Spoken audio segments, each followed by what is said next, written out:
But prior to the war you were still anticipating a severe threat, but more likely from Algerian or Libyan persons? More likely also from Al-Qaeda abroad. I mean, Al-Qaeda had not focused on the UK. It attacked us abroad in 2003, but it became clear that its ambition was to attack us in the United Kingdom. So we had the Heathrow plot, we had the Canary Wharf plot and so on. We had the shoe bomber, Richard Reed. We had the second shoe bomber, Sajid Badat. And we had a string of plots leading to convictions.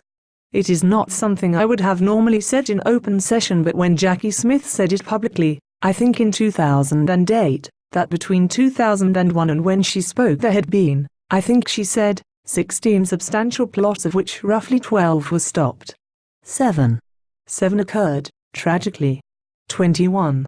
7 would have occurred if they had been groups to use them. From what you said earlier about the relatively small amount of resource that your service was required to give before 2003 to monitoring Iraqi intelligence and potentially terrorist activities in this country, and your very large focus on Al-Qaeda, there is an indication that you did not at that time see Saddam Hussein's regime as an important sponsor of terrorism directed at least against this country. That is correct. Does it therefore follow from that that you don't subscribe to the theory that at some point in the future he would probably have brought together international terrorism and weapons of mass destruction in a threat to Western interests? It is a hypothetical theory. It certainly wasn't of concern in either the short term or the medium term to my colleagues and myself. Overall, looking at the sort of 2, 3, 4 years after the conflict began in 2003, and you have referred to the consistency of JIC reports on this.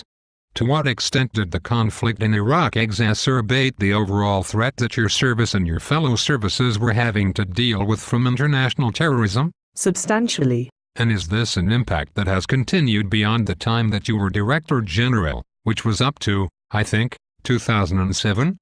Was it a long-term impact? I can't answer that because when I signed the Official Secrets Act in April 2007 I had seen no secret intelligence until I reminded myself in preparation for appearing in front of you today.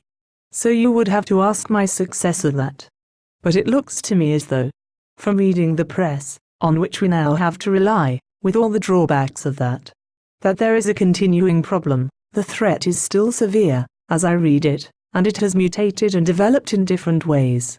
But I cannot speak with authority on the threat today. You speak with the authority of a member of the upper house of the legislature, which has no access to intelligence.